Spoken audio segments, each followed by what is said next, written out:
নামক বিদ্যালয়ে আছে। আমি ইসলামে কেন যাব? শুধু জান্নাত পাওয়ার জন্য নয় রে ভাই। আমি ইসলামে যাব আমার দুনিয়ার এই সাময়িক জীবনও যেন আনন্দের এবং শান্তির হয়, পরকালের জীবনও যেন ইজ্জতের হয়। বলেন সুবহান।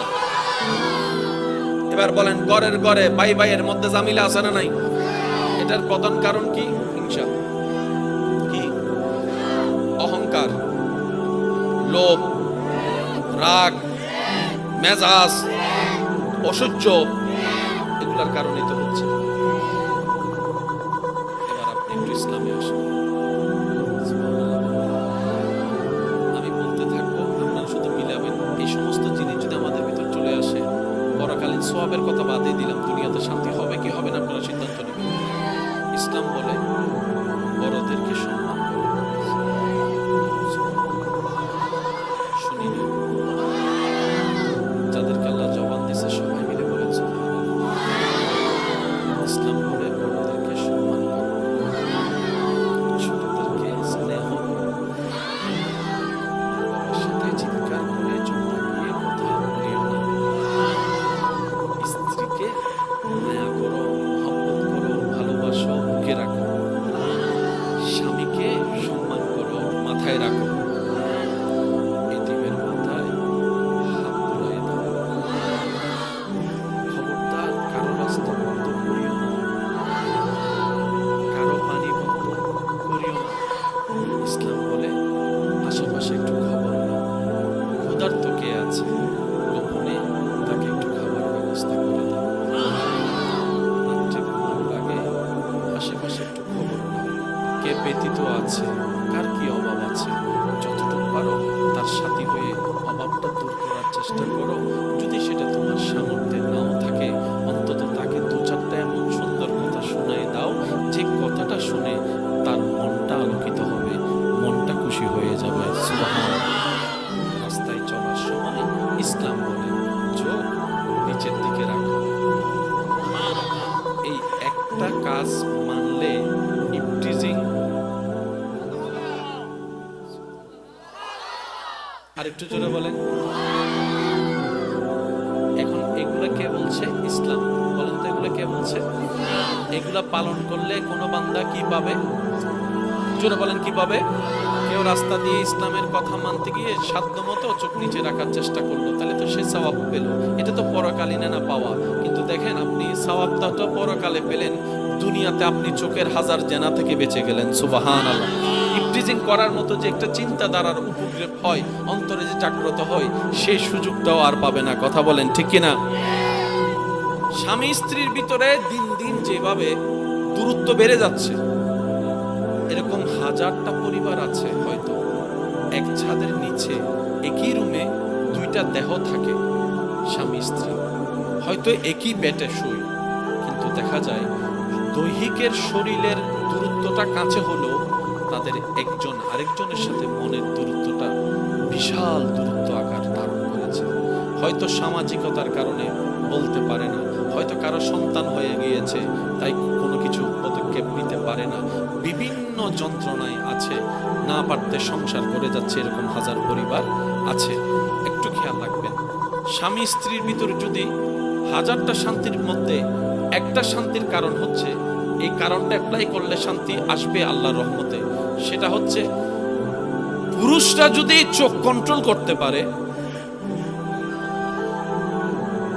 মেয়েরা যদি মুখ কন্ট্রোল করতে পারে। আমি একটা একটা বলছি, অনেকগুলো আছে, শুধু যাতে পালন করতে পারে। পুরুষ এবং নারী দুজনে যদি চোখ এবং মুখকে কন্ট্রোল করে চলতে পারে, পারিবারিক সাংসারিক অর্ধেকের অর্ধেক ঝামেলা এমনি শেষ হয়ে যাবে। বলেন সুবহান। এই সূত্রটাও যেখান থেকে পাওয়া যায়, এই বিদ্যালয়ের নাম ইসলাম। ইসলাম বলে কিছুদিন পরে আসবে আমাদের কাছে এক কথায় তোমার সাগর থেকে উঠে রহমতের সাগরে ঢুকে পবিত্রতা অর্জন করে গুনাহ থেকে মাফ পাওয়ার মহা সুযোগের জাহান্নাম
কোয়ালিটি। সেজন্য 100 যদি আমরা রুটিন ফলো করতে নাও পারি, অন্তত যদি 60% হয় নাই মামার চাইতে কানা মামা ভালো। আল্লাহ তাআলা আমাদের সবাইকে বোঝার তৌফিক দান করুন। আমি আপনাদের সবার কাছে আবদার করব, আপনাদের এলাকায় কি ইতিকাফ হয় এটার সাথে একটু বন্ধুত্ব রাখার চেষ্টা করুন। কষ্ট তো প্রত্যেক কাজেই আছে, নাই কি? চেষ্টা করবেন। আর তারাবি হয় একটু জোরে, 2 তারাবি তো হয় না, কি তারাবি হয়? কয় দিন নেই? প্রায় 7 মাস। প্রথম দিন তো মাশাআল্লাহ ইমাম সাহেব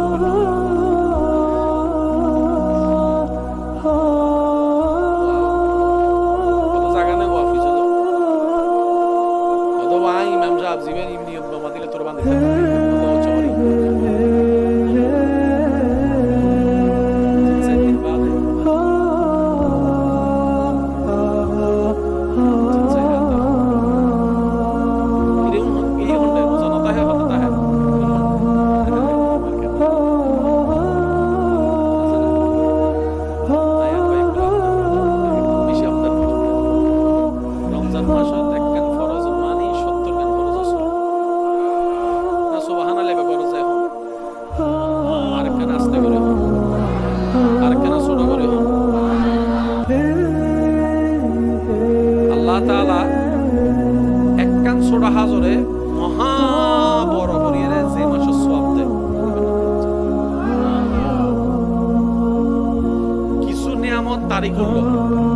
কিছু নিয়ামত বাড়লো, কিছু নিয়ামত সময় হলো।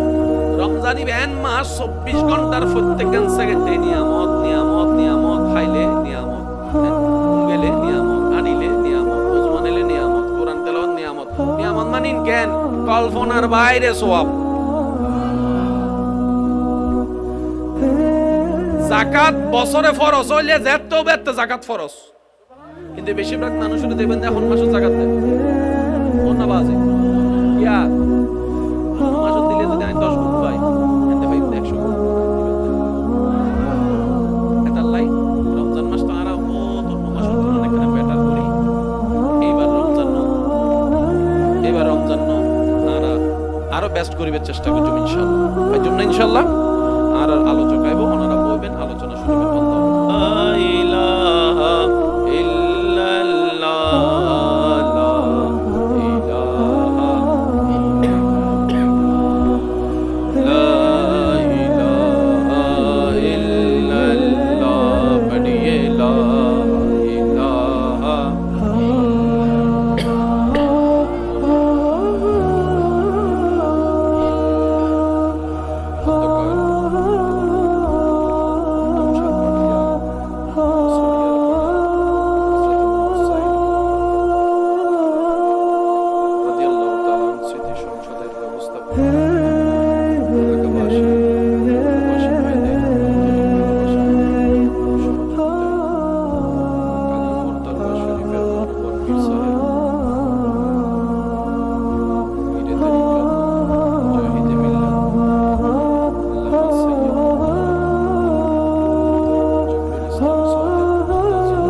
কঠিন আযাবে কষ্ট পাচ্ছে, সবার দোয়ার উসিলায় রব্বুল আলামিন প্রত্যেকটি কবরবাসীকে আযাব থেকে মুক্তি দান করুক।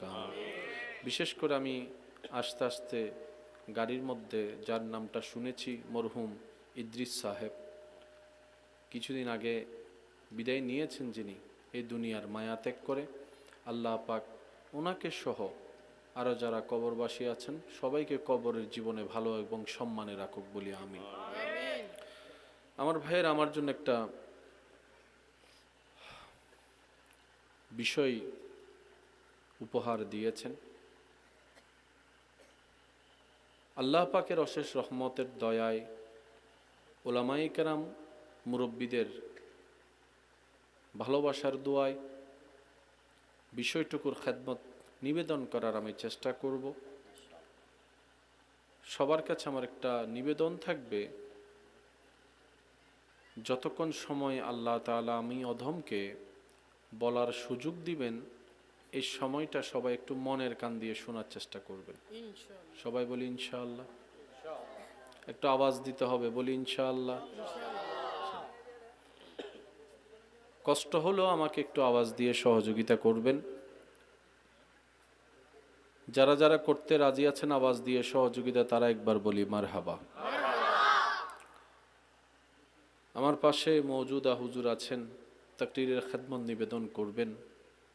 আরো যারা আছেন, আল্লাহ সকলের খেদমতকে কবুল আর মঞ্জুর করুক, আমিন।